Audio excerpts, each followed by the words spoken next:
Добрий день, шановні. Розпочинаємо засідання комісії Новгород-Сіверської міської ради з питань регламенту, депутатської діяльності, законності, правопорядку та ветеранської політики від 7 серпня 2026 року. На комісії присутні 5 членів комісії. Комісія є правомочною. На комісію запрошені керівники структурних підрозділів міської ради.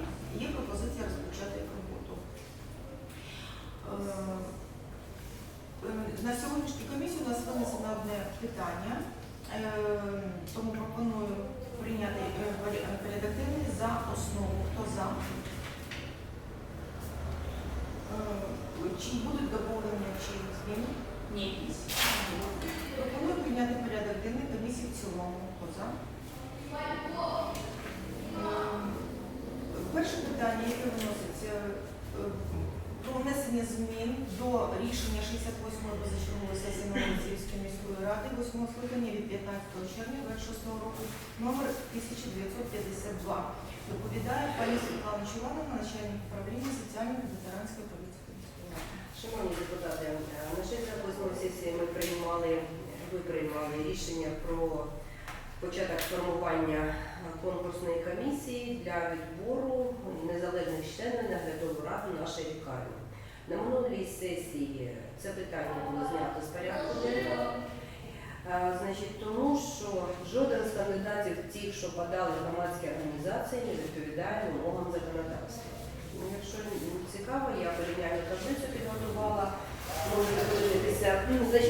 Там вимоги до громадських організацій і якби ці громадські організації, навіть 4 громадські організації подавали своїх учасників, але проаналізувавши, з'ясувалося, що жодна не підходить. Тому ми в цьому рішенні сьогоднішньому просимо визначити строк, внести зміни в рішення 68-ї сесії, а саме визначити строк, протягом якого організації можуть подавати пропозиції щодо їх представників до складу конкурсної комісії не пізніше, ніж протягом 65 календарних днів з дня розміщення на офіційному веб-сайті.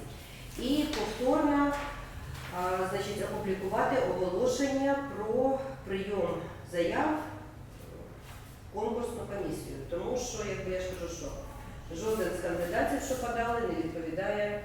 Добре. Питання, а у нас взагалі є такі громадські організації, які відповідають? Є медичні асоціації. Не у нас. Вони можуть, якби наші мешканці є членами цих громадських організацій. Є асоціація медсестер, є асоціація лікарів, є профспілка лікарів, тому якби ми повторно хочемо розмістити це оголошення, щоб вже подати ці організації, які дійсно відповідають вимогам чинного законодавства. Чи є питання? Нема. Пропонується винести дане питання на розгляд сесії.